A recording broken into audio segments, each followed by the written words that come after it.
Hey guys, so today we're just going to look at unemployment in Ireland, and we're also going to look at the different trade cycles in Ireland and Ireland's economic history. So first of all, carrying on from the last day, the Labour Force Survey is a large scale nationwide survey of households done each quarter on unemployment, employment and a range of other social topics.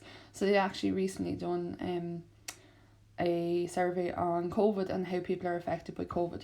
So just a couple of key points here that I'd like you to take down. So not only just to take down the text, but also to take down some of the key things here. So you can see here on this infographic, and this comes from the CSO, pre-COVID you would have had about 21% of people in employment who did any of their work from home. And you know that their main place of work was the employer's own premises, and home maybe 5%. And then you can see here since Q3 in 2020, so that would have July, August and September. And you can see here that we have an increase from 5% to 28% of people's main place of work being their home. Employers or own premises being 53%, down from 79%. And that the share of persons in employment who did any work from home had increased to 36%. So I suppose just showing the landscape of working or employment in Ireland has most definitely changed. And in total then 12,000 households, over 12,000 households did the survey.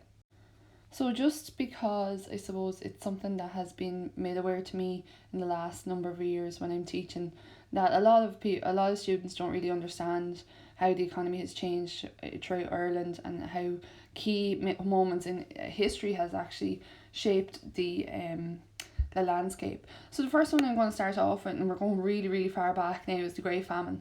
And you'll notice that these pictures here that you see on your screen, these are actually from the memorial up in Dublin City. And I just chose these ones because I think they depict the famine really well.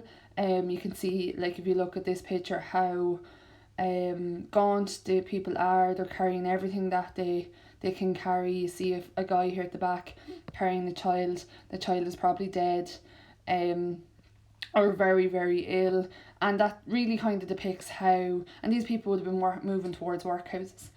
So when we look at what had happened during the Great Famine, first of all, the potato crop was affected by blight, and potatoes would have been our staple food back then. Very easy to grow. You can store them very easily as well, and they keep for a very long time. Predominantly agricultural economy which failed. They depended hugely on agriculture, but if you remember from Rostow's stages of economic development, this would have been agriculture that just literally looked after themselves. They weren't selling it or anything like that. They were just growing enough food to feed themselves. Britain ruled Ireland at the time and sought to remedy the situation using workhouses. So workhouses were places where people could go to work and stay in exchange for food rations. But the problem there was that there was widespread disease and poor conditions, so often people didn't really go to the workhouses.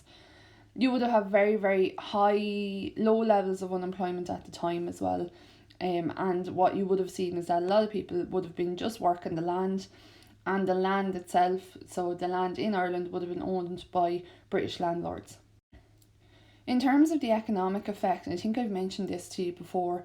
So first of all, the population fell from 8.5 million to 6 million in 1815. You can see that here on the graph. This graph here depicts how the amount of overseas emigrants from Ireland and the different countries. So we would have seen a huge outward migration to USA, a little bit to Australia, but Australia would have been still very much too far away. They would have been travelling by boat, so it would have been a little bit too far away, and still under the Commonwealth rule. And at the time, a lot of it would have been used kind of to exile people. Then you have a little bit of Canada there as well, and others. So you can see the UK is not here. There's another graph to do with the UK, and you would have seen a lot of people moving to the UK as well.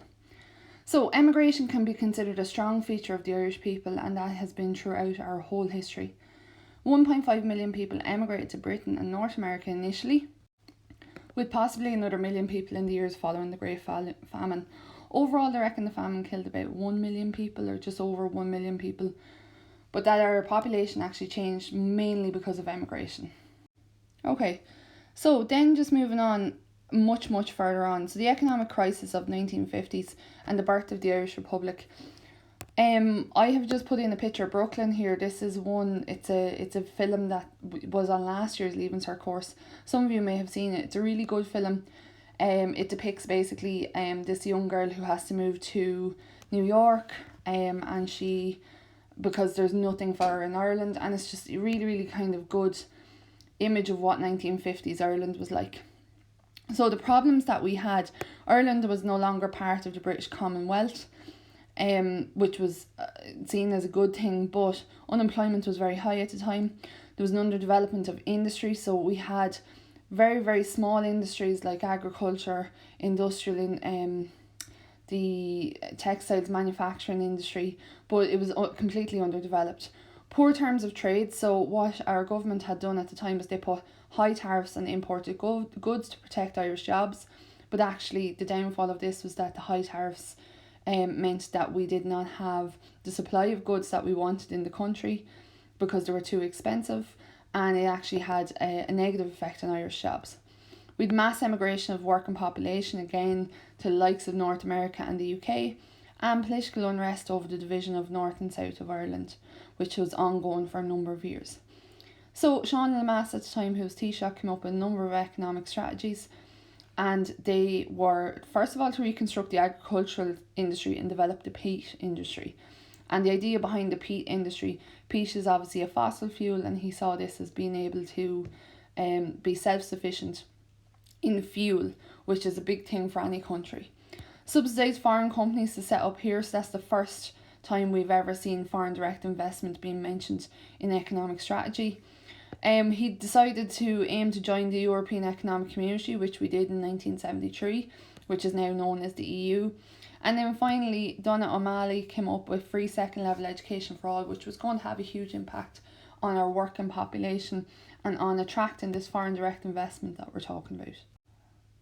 The next period was the Celtic Tiger, the next big period that comes to mind. And that was from 1994 to roughly about 2007. 2006 would have been the end, or the kind of start of the property crash, and then 2008 was the global financial crisis. You're probably wondering why I have these pictures here.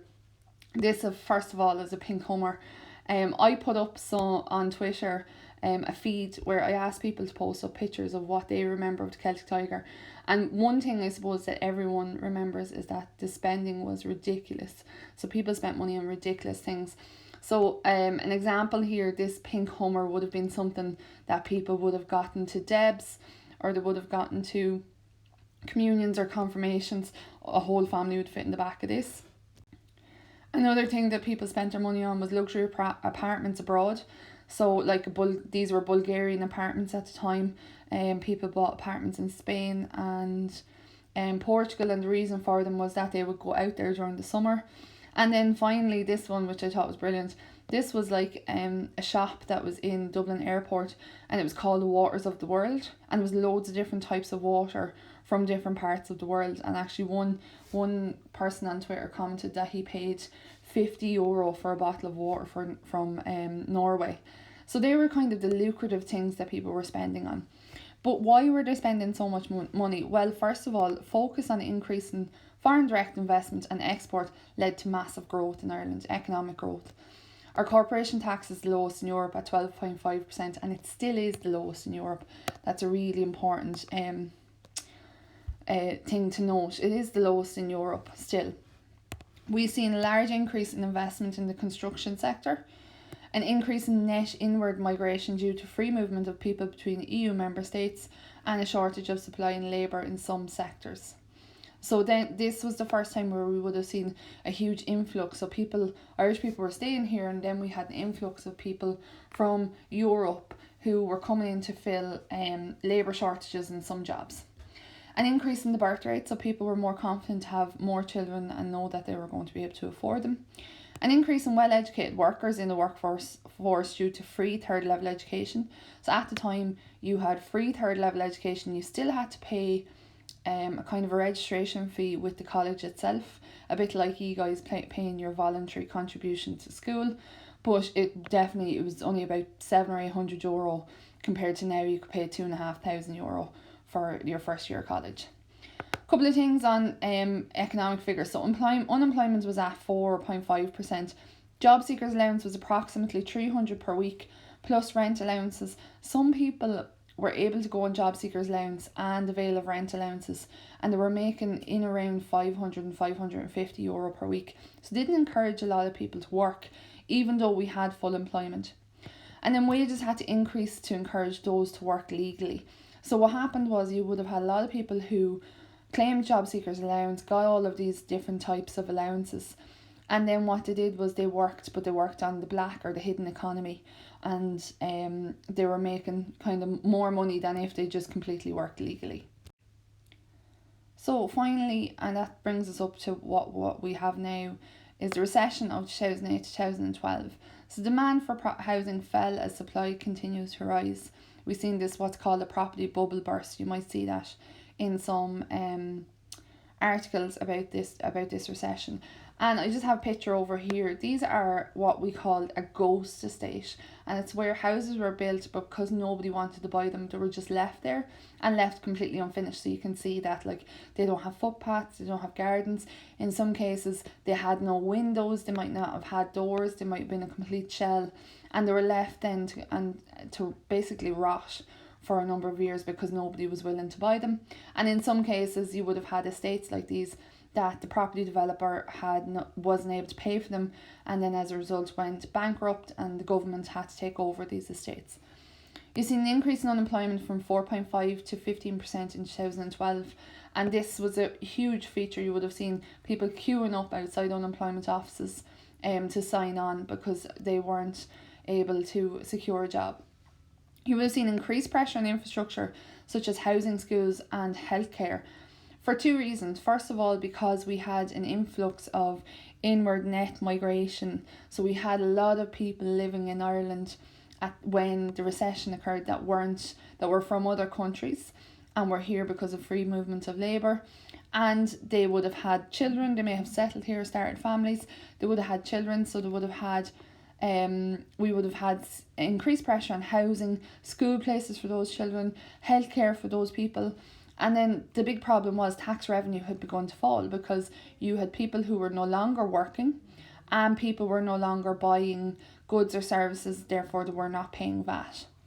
Banks in Ireland nearly collapsed due to reckless lending to property developers. So you can see the property developer that would have built this estate, built all of these houses, he or she would have borrowed off a bank in Ireland, built all of these houses with the promise that when I have all of these built, these are going to be sold and I'll be able to pay you back. These were built, not sold, and therefore not being able to pay back the bank. And this could have been a couple of €1 million. So they nearly collapsed because of reckless lending, but also you would have had people being unable to repay high mortgages due to job loss. So for example, they may have bought a house like this, it could have been €400,000. They got a mortgage for €400,000. They lost their job. They tried to sell their house, but their house was now only worth €200,000, which meant they still had €200,000 to repay. And as a result, they may have had to forfeit or declare themselves bankrupt. The EU and the IMF agree a deal to give Ireland money to prevent banks from collapse. This is known as the Troika bailout. And the third Troika is normally three. So EU, IMF and the World Bank were involved there as well, but the EU and IMF were the ones that we really ended up having to repay back. Okay, so let's just look at what that meant for the economic or how we recovered from that. So first of all, we had to implement austerity measures. And austerity measures are reducing government spending and increasing, so that's key, reducing government spending and increasing taxation to deal with the government budget deficit. So at the end of the Celtic Tiger, we started to see government budget deficit occurring each year, and that got bigger and bigger and bigger and bigger as a result of low tax revenue and also high government spending because people were signing on to the job seekers allowance. So the first thing we're going to look at is cuts in government spending. So cuts to government spending took the form of cuts to public sector pay, so cutting nurses, Gardaí and teachers' wages, but also encouraging early retirement and freezing recruitment. So the only way they would recruit is if you were taking the place of somebody who was retiring. Reintroduction of third level fees. So that happened in 2009 or 2010. So they slowly reintroduced third level fees, and of course now any of you guys want to go to college, if you don't get a scholarship or you don't get grants to go to college, it's roughly about 2,000 to €2,500 per year. Cuts to job seekers allowance to €100 for under 20s, 180 for over 20s. And there was stricter means testing implemented. All social welfare was reduced. So that was, old age pension, maternity benefits. There was no such thing as paternity at the time. Sickness benefit, all of them were reduced. Stricter means testing means that I think I'd said this to you last day, where it means that when you go on job seekers allowance, they give you about 4 weeks or 4 to 8 weeks, and then you have to prove that you've tried to get a job. And if they're not satisfied, they can either cut you from job seekers allowance, or they can make you go back and retrain. And in terms of taxation, they introduced the property tax, universal social charge. I also have Irish Water here. They had intended on charging people for the use of water in Ireland. An increase in VAT from 21 to 23%, and a reduction in tax credits, and a cut to spending. So no investment in things like schools, no investment in hospitals, nothing like that. They could really, really cut back on all of their spending. Now, I haven't done a slide on the current era, which they're kind of calling the Celtic Phoenix. But if you look back over the Celtic Tiger slide, you can see that there's a lot of things that is very similar to the current period. So things like huge investment in construction. We see people spending again, and you can see the prices of goods and services increasing as well, and that's typical of a time where there's economic upturn. And then just quickly to go over the public sector. So the public sector are labour intensive services, and as a consequence, the public sector wage bill accounts for a significant proportion of government current spending. So that's always the first port of call. When the government need to cut their spending, they try to cut the public sector wage bill. And when we're talking about public sector wage bill, we're talking about teachers, public nurses and doctors. And I say public because there are some private hospitals. You have Gardaí, and you have firemen. And you can put the army in there as well. So ways to reduce the public sector wage bill. The first one, and we've mentioned this before, is to limit the numbers employed in the public sector. You can do this through offering redundancy, or early redundancy, or better pensions to those who retire early. The second thing is to limit pay increases in the public sector. So they've done that. What they do now is that new graduates, people who are only starting out as teachers or nurses or doctors, they always come in on much lower salaries than the ones that have been there. 3, you have the option of privatising some state companies. So for example, they could privatise Irish Rail. It's not privatised, but they could do so. And then that way they no longer have to pay those employees. A private company is paying them. And 4, reduce perks for state employees. So for example, pension entitlements, the guarantee of a secure job. They're all perks that are for state employees. So that's one way of reducing the public sector wage bill.